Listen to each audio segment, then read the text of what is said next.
Can the Indianapolis Colts capture the magic that they had at the beginning of last NFL season, or are they beset for failure? This is a team that started out, I believe, 8-2, finished 8-9, mostly due to a myriad of injuries to the most important positions on this team, namely the starting quarterback, Danny Dimes, Daniel Jones having a career year for Indianapolis. And then injuries kept on mounting up until he finally tore it all up. Now he's supposed to be fully healthy. Supposed to be healthy enough for week one. They had to bring in some players. We don't know if Alec Pierce is going to be there, but they brought in Keenan Allen. It's going to be okay. It's going to get better, or will it? That's what we're going to figure out today in part 14 of a 32-part series breaking down every single NFL team and answering the question, will they hit, where is it? Will they hit that number in the top right corner, 7.5? Because that low number for a team that went 8-9 last season, ended on a 7-game losing streak, I believe that number is the current win total right now that you can take for the Indianapolis Colts. If you think they're going over, if you think they have a better record or the same record as last season, that's 8-9 or better, than you're taking over 7.5. If you think it's going to all come falling down, then you're hammering that under. And by the end of this video, I'm going to answer my decision on the Indianapolis Colts as we go through the 3 big ticket items about Indy that we need to dive into. We grade the roster, we hit a fantasy target for Indianapolis, and then we go week by week, game by game, give a W or an L, and see where that 7.5 number is. And there's a lot pointing towards positive regression for this Indianapolis Colts team. Last season, they were 3-7 in one-score games. Again, flip of a coin, turnover here or there that could come back in Indy's favor. They were -2 in turnover differential. They were +10 in sack differential. Those could even out and cancel each other out. But there should be things going well for Indianapolis, because when you start off with the good, the bad, and the ugly, the good was really, really good. Historically good, even. Shane Steichen, man, might be the most underrated offensive mind in the NFL. He had to make it work with some of the worst quarterback positions that he had last season. But when he got Danny Dimes and when he got this team fully healthy, it not only sang, it was some of the best we've ever seen, truly. Because overall last season, even with Phil Rivers, even with it all falling apart, Riley Leonard, they still were second in the league in points per drive, second in punts per drive, fourth in touchdowns per drive. And they did turn the ball over quite a bit, 22nd in turnovers per drive. But still, even with those turnovers, put up those great numbers. But when everything worked, when everything was healthy, when everyone was where they were supposed to be, there was not a better offense in the entire NFL. There was barely a better offense in the history of the NFL. And I'm not making that up. Warren Sharp went through the numbers on what Indianapolis did over the first 10 weeks last season, and it was genuinely historic stuff, how good it was. For the first 10 weeks since the year 2000, Indianapolis was 4th in points per drive. Out of all teams since the year 2000, they were 2nd in punts per drive. But the best part is, with that running game, with Jonathan Taylor, who carried the ball more than anyone in the NFL last year. 84% of the backfield touches were Jonathan Taylor's. And during those first 10 weeks, since the year 2000, there was not a better team in adding EPA per rush than the Indianapolis Colts of last season. They were the best running team in the history of the league since the turn of the century. And that's because that guy's drawing everything up. With Daniel Jones back there moving things around and throwing the ball deep. Alec Pierce making huge contested catches down the field. Michael Pittman no longer there. We'll get to him in a second. But this offense should return a lot of the players that they wanted to make happen, that they made this offense so successful. And the man who's calling the plays, that's the biggest guy you got to worry about. Because when you're a defensive coordinator, he can be better than you. But does he have the ingredients to be the cook in the kitchen? Because when you get to the bad part about this team, and I don't mean to put Daniel Jones there, but it has to be everything that went wrong with this team could leak into 2026. We don't know for sure if he's going to be fully healthy come week one. We don't know if Alec Pierce is going to be fully healthy come week one. There is rumor that he could be back to practicing very soon. Tyler Warren already missing time with a groin injury. There are injuries up and down the roster. They had to bring in Keenan Allen with hopes of adding some life to this wide receiver core. And even without the injuries, the amount of players that left in free agency for this Indianapolis team, I have the list here. Not only do you have Michael Pittman, the mainstay wide receiver, you also have the right tackle, Braden Smith, but on the defensive side of the ball, players like Kwity Paye, Kenny Moore, Zaire Alexander, Nick Cross, all those guys are out the door. And they replaced them with not a lot of draft pick capital to replace them. I love CJ Allen. There he is in the bottom right. I think he's an excellent pick in that second round. I can't believe he fell to that second round. It shows you how much the NFL does not value an off-ball middle linebacker, but that guy should have the green dot in this defense. They also have a rookie that's likely going to start at safety for this team. There's a lot of people that went out the door and have to be replaced with the depth of a roster that was not very deep to begin with, as we saw when they got injured and they fell apart. So when it comes to the offense being as excellent as it was, literally historically excellent, that offense.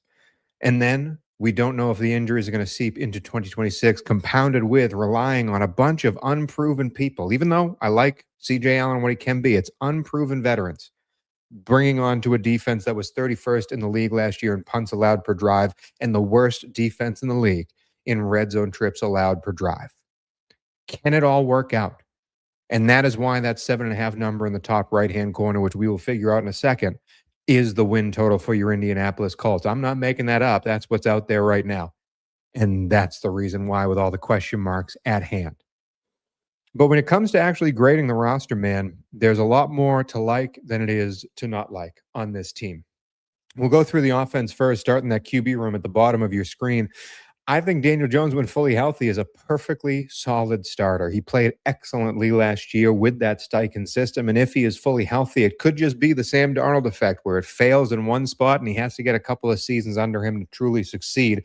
But Daniel Jones surprised everybody last season, and hopefully he can come back from that injury fully healthy. Riley Leonard and Anthony Richardson will probably not be on this roster come next week.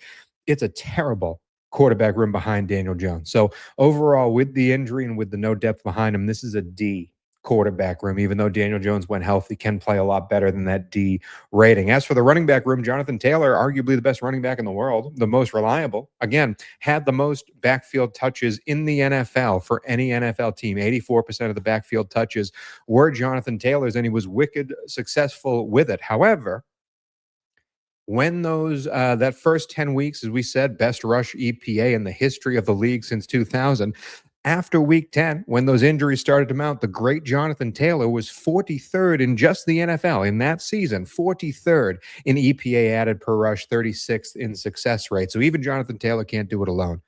And behind him are a couple of unproven young guys who are also already picking up injuries as well. So this is a B-plus running back room because there's not a lot of depth, and Jonathan Taylor is mortal, as we saw at the end of last season. Pass catchers, I have a huge question mark. Outside of Tyler Warren, arguably the best young tight end in the game. I like Brock Bowers and I like Colson Loveland. I think Tyler Warren is right in that conversation. He had an excellent season last year in those first 10 weeks. But again, as we saw, injuries mounted, and he too is injured already. But Alec Pierce, even when fully healthy, I'm not sure why they paid him as much money as they did. He is a great deep threat, but he needs to be a fully well-rounded wide receiver one with the money he's getting now. And then Keenan Allen was okay. He was okay last season, not exactly more of a tight end at this point than a wide receiver. And Josh Downs has been everyone's favorite person to break out for the past 3 seasons now and has yet to. I think this is Tyler Warren is holding this up at a D- pass catching group. Because other than Tyler Warren, I'm not scared of anybody.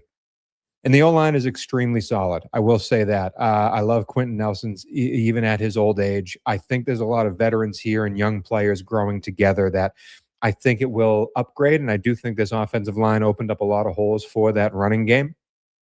But we saw Daniel Jones didn't get hurt because he fell on his own. He was getting bashed a little bit, and as much as I love the left side of this offensive line, it does need to take a step forward. I give it about a C-. So the offense is incomplete. We'll put it that way.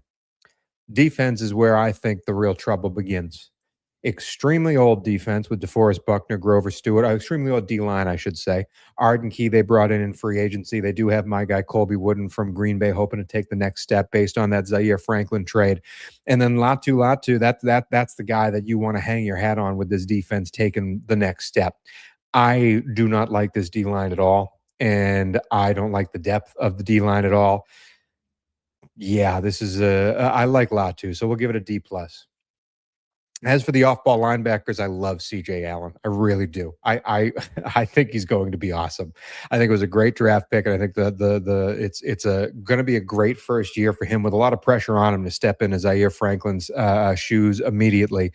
No one else on this off-ball linebacking group do I enjoy though. So it's CJ Allen or bust for me, and that gives me about a C minus because I think CJ Allen might be a rookie of the year candidate. I do. And then defensive back core is really, really solid. Obviously, we brought in Sauce Gardner. We have Halsey starting as a rookie, supposedly at the strong safety position. I love the Cam Bynum addition that they had last year. And it's going to be interesting to see if a couple of guys can step up because Justin Wally didn't play a lot of snaps last year either. So is it going to be Cam Taylor-Britt who's also injured, or is it going to be some of these young guys taking the step forward? The defensive back group is probably my favorite part of this defense. But when you can't get to the quarterback and you can't pressure the quarterback, will that defensive back group stand up as much as they should? Because I give it about a B plus A minus, especially if Sauce Gardner can be the guy that you traded for. This is a really, really solid defensive back group. But if the D line can't stop anybody, then what's the point? You can't cover them forever. I am as interested as I am in the depth of where the offense has their play callers, as interested I am in this defense potentially giving up gashing run plays over and over again and keeping the offense on the field. There is a fantasy target that I do enjoy for this team, and it is Tyler Warren. I have been nabbing him in most of my best ball drafts already. If you miss out on the Brock Bowers, Trey McBrides of the world, I think Colson Loveland is also a great stash, but the player you want from the Indianapolis Colts is Tyler Warren. I think he's the wide receiver one of this team at the tight end position. And through those first 10 weeks when Indy was on fire, as we said, only Kyle Pitts and Brock Bowers had more receiving yards their rookie season than the first 10 weeks of Tyler Warren. He was right there in receptions and touchdown looks and red zone looks and yards after the play, in air yards. He did it all. And Shane Steichen really used this guy as an X factor in that offense. So you hope that with a quarterback that can get him the ball, if Daniel Jones comes into week one fully healthy, that he should pick up right where he left off. Because when Daniel Jones wasn't out there, those numbers came crashing down. I still am spending enough to draft him. He's coming off the board as a tight end 4 right now, 63rd overall ADP and underdog best ball drafts. I'm fine taking Tyler Warren even with this groin injury. I hope it's nothing that creeps into the season. But if Daniel Jones is healthy, I have no problem having Warren on my football team. Don't know if I would take him as a guillotine league player, because if you play guillotine league, that means if you're a low scoring, if you're the lowest scoring team in week one, you're chopped out in week one. You don't play anymore. You're out for the season. So you need those players to start returning on your investment immediately. And as we're going to look at the schedule right now, when it comes to Indianapolis having a good start, at least in the fantasy world, it's not guaranteed. Because as we break down the schedule here, as you can see, it's a little bit interesting. And there are a couple of L's, more L's than W's on there already based on videos I've done in the past. We just did Houston's video about an hour ago. We're going to do Jacksonville after this Indianapolis one. And some of those answers may change as I go through these. But as of right now, I don't have Indianapolis winning a lot of games in these early video predictions. And I really want you to look at weeks 5 through 8 for Indianapolis.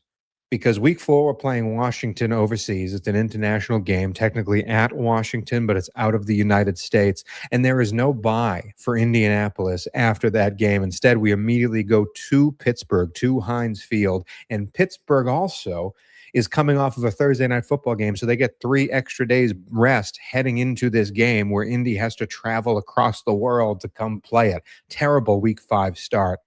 And then week 7 and 8, right after that, both of those games on the road, Minnesota and Jacksonville, one of them a divisional opponent, obviously. And both of those teams, both of their opponents, are coming off of the bye week before they play Indy. A whole week extra worth of rest before they play Indianapolis. That week 5 through 8 stretch is disgusting.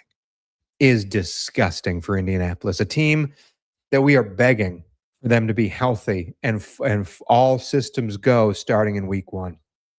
Because even before you get to the week 5 through 8 stretch, the week 1 through 4 is extremely difficult for Indianapolis. Those first 3 teams are 3 potential playoff teams, potential final weekend in the AFC teams in Baltimore, Kansas City, and Houston. If Pat Mahomes is back to full health and they got Kansas City rolling again, where is the easy victory for Indy in these first 3 games? So, if you're looking at a guillotine league where you have to draft people that pay you back immediately, or if you're looking for a redraft league in those first 8 weeks, like, and you're hoping this team to be fully healthy, I don't trust any Indianapolis player. I don't trust Alec Pierce. I don't trust Jonathan Taylor. I don't trust Tyler Warren to stay fully healthy and all systems go for Indy to be the team that we saw the first 10 weeks in these first 8. And I'll eat crow if I'm wrong, man. I've been wrong on Indianapolis before. I was wrong on them last year. But that 7.5 number kind of surprised me until you looked at this schedule.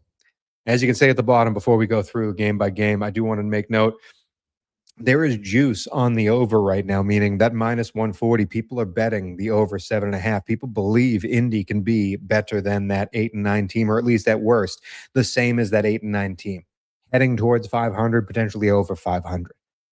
Now, could they make the playoffs? That's plus 170, almost 2-1 coming back to you for them to win enough games to make the playoffs.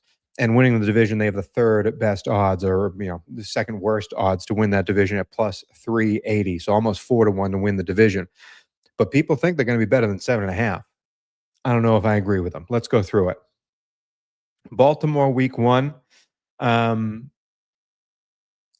keeping that a win for the Baltimore Ravens. I have Baltimore as my, right now, AFC 1 seed. We'll see as I get to the Kansas Cities, the LA Chargers of the world. I think Baltimore is running full systems go almost immediately coming into this season. And I think week 1, even though it's in Indianapolis, I'm giving it to Baltimore and Lamar Jackson. And then they have to head to Kansas City. They have an extra day rest because I believe Kansas City's playing the Monday night game. And on top of it, at Kansas City, Arrowhead. This is a tough one because I like the rest advantage, disadvantage does not help you out as much these early weeks. It's those later weeks, like when you see week 14 at Philadelphia, bye week before. That's a juicy rest advantage. This one I don't think helps you out as much, so I'm giving you 3 losses at the top. I am, because I think Houston's defense mauls this team, and I think Indianapolis starts off a little bit haggard. And then we're playing Washington overseas. I don't like Washington this year. And Washington also is beset with injuries. They just signed DJ Humphries to play left tackle. DJ Humphries is he's I didn't want to say he's old enough to be my dad because that's not true. He's an old man though. And I don't know if he's going to love this overseas trip to play NFL football. Be Jaden Daniels blindside blocker. Man, I don't think Washington's very good. But I struggle to see them beating. That's a tough one. That might change when I get to the Washington video. It might. And then coming back with Pittsburgh, another team I don't really like, but that's a schedule win. That's a schedule win for Pittsburgh. It really is. And then week 6, Tennessee at home. Yeah, Indy's better than Tennessee. I really wanted to take a stance on Tennessee this year because I love the moves they made. I love Robert Saleh coming in. I love the ideas that this defense could get better. Wan'Dale Robinson unlocking Cam Ward year 2. Everything could work out. And then you see them in the week 2 preseason game. They can't beat Seattle's backups. Oh, sorry. So sorry. Wrong one. Don't fret. That's a win for Indianapolis because I'm out. I'm now out on Tennessee. As much as I don't like Kyler Murray, and we'll talk about Jacksonville in about an hour, I don't like them either. This is a terrible, terrible rest disadvantage stretch for Indianapolis. And I'm keeping the Dallas loss as well. We head into week 10, 2-7. I don't like it. Miami's not going to win many games this year, but then I think I'm keeping Houston as the sweep. And then the New York Giants, hey, rest advantage. Giants aren't that good this year. The Giants can be gaunt. Jackson Dart, no chance he's making it to week 12. Cam Scatterboo's probably going to break something else at week 12. Who's going to be playing quarterback? Jameis Winston? Handing off to Najee Harris? I'll give Indianapolis the win there right before the bye. We turn things around, win 2 of the final 3 before the bye. Could we kind of make a run here? Maybe. Only 8 losses. You win the rest. You could get at 9-8. Coming back from Philly. Well, coming back from the bye, final 3 of the final 5 on the road. Even with the rest advantage, I don't think Philly's very good. I mean, I don't think Indy's very good. I'm taking Philly to win that one. I have you losing to Cincinnati. I have you beating the Cleveland Browns, but I'll give you the split with Tennessee. And then Jacksonville at the end, man, we have 1, 2, 3, 4, 5 wins for Indy. Genuinely, I'm worried for Shane Steichen's job. I am. As smart as that man is, he has been handed crap on a stick every single year he's been the head coach of that team. And I think they blame him rather than the people that put this team together. I'm going 5-12. I'm hammering the under. And I just don't believe Indy has what it takes to be a contender this season. And so I know I labeled this as a potential surprise team. Indy could be a sleeper AFC team. I think they're asleep. And even with some of those upset victories, I don't know if they win that week 4 game Washington overseas. I really don't. I don't know if they can beat the New York Giants with the 3-day extra rest. I really don't. The only surefire wins I see on here are week 10 Miami, week 17 at Cleveland. Otherwise, Indy is going to be at risk of losing every single one of these games. I don't believe this team is well put together. And I think they're extremely old and extremely shallow when it comes to depth on the roster. And they're already entering this season with heavy injuries at almost every unit. So I don't think it works out. I don't think it works out. I'm going with 5-12. I'm hammering the under, and honestly, I would take this early. If you agree with me, this is going to be an under team. I would take it early because after those first 3 weeks, I do think Indy is 0-3, and I think that under is going to creep even lower, and you're in trouble if you haven't taken it yet. I don't agree with the market that the over 7.5 is -140. I don't understand where you find 8 wins here. I really don't. Like, even if they're fully healthy, I really don't understand where you find 8 wins on this schedule, with week 1 through 4, the competition being as hard as it is, and week 5 through 8, with the rest being as terrible as it is for Indy. I don't understand where you find 8 wins. But that's why they play the game. I've been wrong on Indy before. I may be wrong on them again, but they are 5-12 according to my calculations. And that is it for the Indianapolis Colts breakdown. Up next at the top of the hour, we're breaking down their divisional opponents, the very surprising Jacksonville Jaguars. Can they repeat the high turnover, high variance defense that they had last season?